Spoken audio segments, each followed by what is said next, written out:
सोमवार दिनांक 9 जुलै 2024 रोजी विटा हायस्कूल विटा व संजय भगवानराव पवार ज्युनियर कॉलेज विटा मध्ये ज्येष्ठ पत्रकार सामाजिक कार्यकर्ते सिराजभाई शिकलकर यांनी अल्पवयीन वाहनधारक व अपघात याविषयी विद्यार्थ्यांना मार्गदर्शन केले।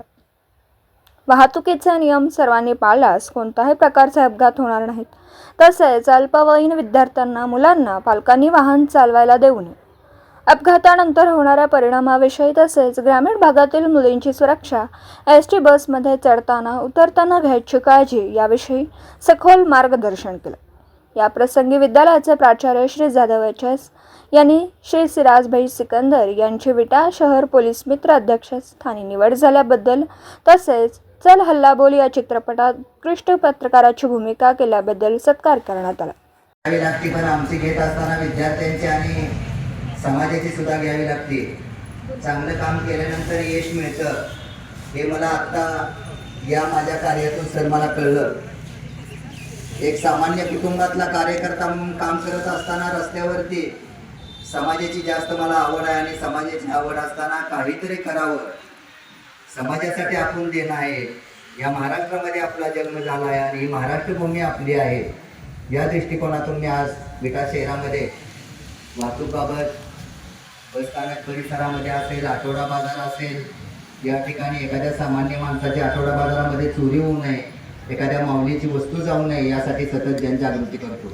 बसस्थानकमध्ये मुलींची छेडछाड होऊ नये, बाहेरच्या मुलांनी टवाळखोरपणा करू नये, हुल्लडबाजी करू नये, कारण शालेय विद्यार्थी कोणताही चुकी करत नसतो।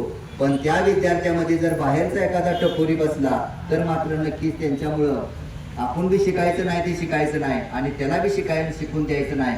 अशी काही जी कॉलेजला नाहीत, हायस्कूलला नाहीत, तुमच्या आमच्यामध्ये मी तुम्हाला सांगितल्याप्रमाणे 4 वेद, 6 शास्त्र, 18 पुराणे आणि 64 कला या देखील संस्कृत भाषेतील आहेत। त्यात संस्कृत भाषेबद्दल माहिती सांगण्यासाठी आपल्या विद्यालयातील विद्यार्थिनी स्वाती शितोळे येतात। कोण जानाति महाकवी कालिदासस्य नामः न केवलं भारतवर्षे अपितु विदेशे महाकवी कालिदासस्य संस्कृत साहित्यं सुप्रसिद्धमस्ति। संस्कृत विषु कालिदासः शिरोमणि इव विराजते। तेन कुमारसंभवं रघुवंशम् इति 2 महाकाव्ये रचिते। तस्य मेघदूत नाम काव्यम् अतीव प्रसिद्धः।